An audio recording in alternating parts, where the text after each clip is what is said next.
अस्सलाम वालेकुम दोस्तों, आज की सुबह देखकर लगता है कि आज मेरा दिन उल्टी गंगा की तरह शुरू हो रहा है। ये देखिए जी, चाय, केक रस, चावल और सालन उसके ऊपर। मतलब लोग जो दोपहर में शान से प्लेट सजाकर खाते हैं, मैं वो सुबह के नाश्ते में चबा रही हूँ। ये सारा खाना इंपोर्ट होकर आया है, जिसमें चाय की मैन्युफैक्चरिंग मैंने खुद अपने हाथों से की है। और अब हाजिर है मेरा कंप्यूटर, जिसपे मैंने कपड़ा ऐसे डाल रखा है जैसे वो कोई कीमती खजाना हो। ये कंप्यूटर घर का वो मेहमान है जो आया तो बड़ी शान से है, लेकिन छुपा हुआ ऐसे है कि धूल भी इस पे शायरी कर रही होगी। इतने शौक से लेने के बाद अब ये सिर्फ एक शो पीस बन के रह चुका है, वो भी आप लोगों की वजह से, क्योंकि तुम लोग लाइक सब्सक्राइब नहीं करते, जिस वजह से मेरा काम रुका हुआ है और मैं इसको यूज करने से कासिर हूँ।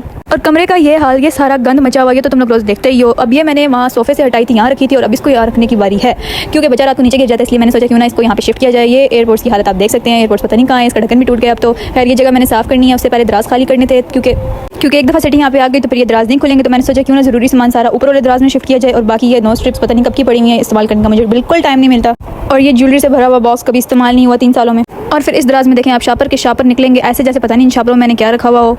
खैर आपस की बात है, ये सारे शापर मैंने बच्चे के पैम्पर फेंकने के लिए रखे हुए हैं, या थोड़े बड़े साइज़ के जो हैं वो डस्टबिन में लगाने के लिए काम आ जाते हैं। शुरू मैंने इस तरह से किया क्योंकि इसमें वैसे ही बहुत गंद था। पहले ये खाली किया, इसकी सफाई की अच्छी तरह से, उसके बाद फिर इसमें चीज़ें रखनी शुरू की। पहले मैंने ये ज्वेलरी बॉक्स इसमें सेट किया दराज में, क्योंकि मुझे लगा शायद कभी ना कभी ये काम आ ही जाए। बीच में मिला मुझे अपनी शादी का कार्ड भी, और मुझे था कि सेटी पता नहीं कब हटे यहाँ से, तो ज्वेलरी यहाँ पे रख देती हूँ सामने, चलो कभी ज़रूरत पड़ ही जाती है। बस मेरी यही बुरी आदत है कि एक दफ़ा चीज़ रखती हूँ, फिर उसे निकालती हूँ, फिर रखती हूँ, फिर उसे निकालती हूँ। बार बार मेरे साथ यहाँ पे भी यही ड्रामा हो रहा था कि एक चीज़ रखती थी, फिर वो अच्छी नहीं लगती थी, फिर वो निकालती थी और दूसरी रखती थी। और यहाँ मैं एक दफ़ा सारी चीज़ें समेट चुकी थी दराज में, लेकिन मुझे अच्छा नहीं लगा और मुझे कुछ और ख्याल आया, तो मैंने सारा वो वाला सामान नीचे वाले दराज में शिफ्ट कर दिया था और ऊपर अपनी हेयर एसेसरीज रख दी थी। सारे स्ट्रेटनर, रोलर, हेयर बैंड सब कुछ यहाँ पे शिफ्ट कर दिया था, क्योंकि ज्वेलरी फिर मुझे याद आया कि पहनती तो मैं हूँ नहीं ना, मुझे शौक है, ऐसी पड़ी रहेगी, तो इसलिए इसको नीचे वाले दराज में रख देती हूँ और सारी ये हेयर स्ट्रेटनर्स वगैरह ऊपर वाले रख लेती हूँ, क्योंकि ये फिर भी ज़रूरत पड़ जाते हैं। और उसी के साथ जगह खाली थी, तो ये एक इयर रिंग्स और रिंग्स वाला बॉक्स मेरे पास पड़ा होता, तो मैंने सोचा क्यों ना ये भी इसी वाली जगह पे शिफ्ट कर दिया जाए, क्योंकि रिंग्स मैं फिर भी पहन लेती हूँ, बाकी ज्वेलरी में से नहीं पहनी जाती, एलर्जी हो जाती है यार मुझे। अगर आप लोगों के साथ भी ऐसा होता है कि आर्टिफिशियल चीज़ें पहन के आप लोगों को कोई ऐसे खारिश या इचिंग वगैरह स्टार्ट हो जाती है, तो मुझे ज़रूर कमेंट में बताना। अब बारी है इस तीसरे दराज की। ये मोबाइल आप देखें टूटा हुआ पैनल पड़ा हुआ है, और इसके पीछे मेरे सारे ईमेल्स पासवर्ड्स पड़े हुए हैं। इस एक दराज में मैंने अपना सारा मेकअप घुसाया हुआ है, जो हर दफ़ा मैं अपने डब्बे तब्दील करती हूँ, कभी कौन से डब्बे रखती हूँ तो कभी कौन से डब्बे रखती हूँ, उनके अंदर चीज़ें सेट करती हूँ। और नीचे गुलाब की पत्तियाँ आप देख सकते होंगे, ये मुझे मेरे शौहर ने गजरे दिए थे, जो आधे इनमें से मेरा बच्चा फेंक चुका है पत्तियाँ, और पता नहीं कहाँ गई हैं, और आधी जो है वो इसमें पड़ी हुई है, क्योंकि इनकी खुशबू भी वैसी ही है। और ये है जी टैबलेट मेरा, ये जो मेरे मामू लेके आए थे, और अभी तक सलामत है अल्हम्दुलिल्लाह, चल रहा है, पर थोड़ा स्लो हो गया बस। यहाँ पर मैंने एक गलती करी थी कि ये वाला दराज खोल के अपने बच्चे को अपने साथ बिठा लिया था कि वो भी अपना लगा रहेगा और मैं अपना काम आराम से कर लूँगी, लेकिन नहीं, मुझे क्या पता था कि मेरी चीज़ों का ऐसा बेड़ा गर्क होगा कि मैं सोच भी नहीं सकूँगी।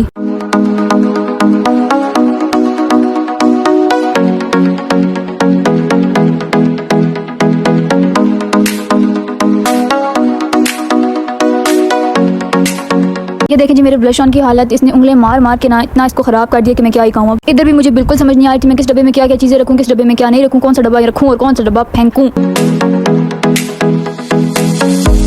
और जी इसकी हालत देख लें, ये मैं 5 पीस लेके आई थी, जिसमें से अब ये एक बचा, और वो भी इस हालत में। ये मेरा बच्चा चूहे की तरह कुतरता रहता है।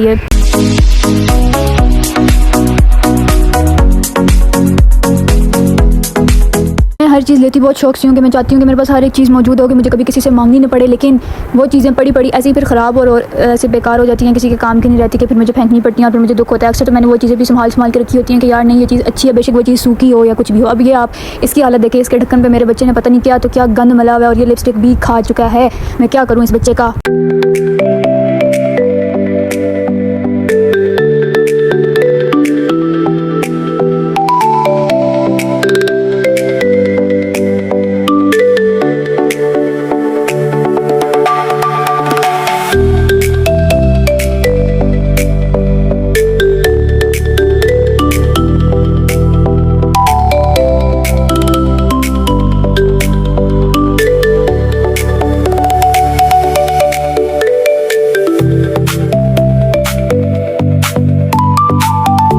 ले जी सारे डब्बे सेट हो गए थे, अब बारी थी इनको रखने की अपनी जगह पर।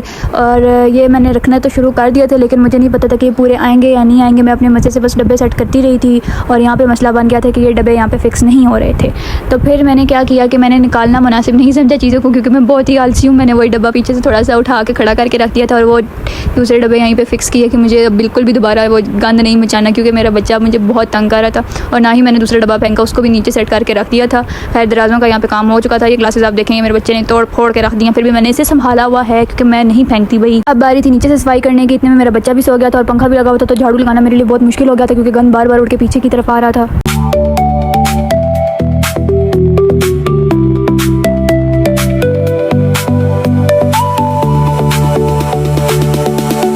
आती है बारी सिटी की। पहले मैंने इसको साफ किया क्योंकि ये टूटी हुई है तो इसको उठाना बहुत ही मुश्किल था और इसके अंदर सामान भी था तो ये बहुत ही ज़्यादा भारी हुई थी। खैर मैंने आहिस्ता आहिस्ता घसाट के घसूट के इसको आगे पीछे करने की बहुत कोशिश की और मुझे घंटों लगे इसको इधर से उधर करने में। इतनी मेहनत के बाद भी ये बिल्कुल भी मुझसे नहीं हिल रही थी तो मैंने सोचा क्यों ना ये इसके कपड़े खोल के इसका ढक्कन उतार के अंदर से चीज़ें निकाल के फिर इसको हिलाया जाए। पर फिर भी वो मुझे काम करना इतना मुश्किल लग रहा था कि इतनी चीज़ें इसके अंदर भी पड़ी हुई थी कि मैं क्या निकालती और क्या ना निकालती मुझे कुछ समझ नहीं आ रही थी। फिर भी मैंने दुपट्टे पकड़ के बड़ी कोशिश की कि मैं इसको हिला लूँ पर ये बहुत मुश्किल थी हिलनी।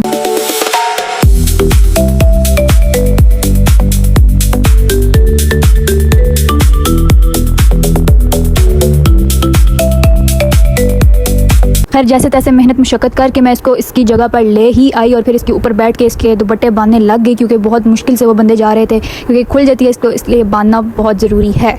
ये करने के बाद फिर मुझे था कि अब मैं जल्दी जल्दी सफाई ख़त्म करूं क्योंकि इतने में फिर बच्चा उठ जाएगा तो फिर वो भी मुझे नहीं करने देगा। पर मुझे ये नहीं पता था कि मुझे ये सेट करने के बाद एक और इम्तिहान से गुजरना पड़ेगा और वो आपको अभी आखिर पे पता चलेगा कि क्या है।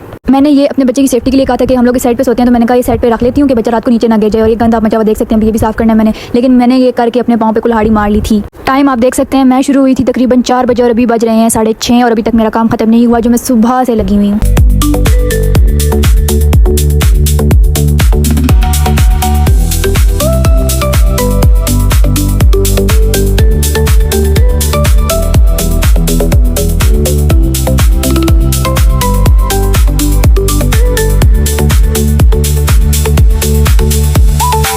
अब ये कमरा थोड़ा इंसानों वाला लग रहा है। पहले तो बहुत ही जंगलियों वाली हालत हुई थी इसकी। अब ये सरकार के खिलौने मैंने इनकी जगह पे रखने हैं क्योंकि ये बार बार यहाँ से वहाँ ही होते रहते हैं। और ये मैंने अपने पाँव पे कुल्हाड़ी मारी थी सट्टी यहाँ पे रख के।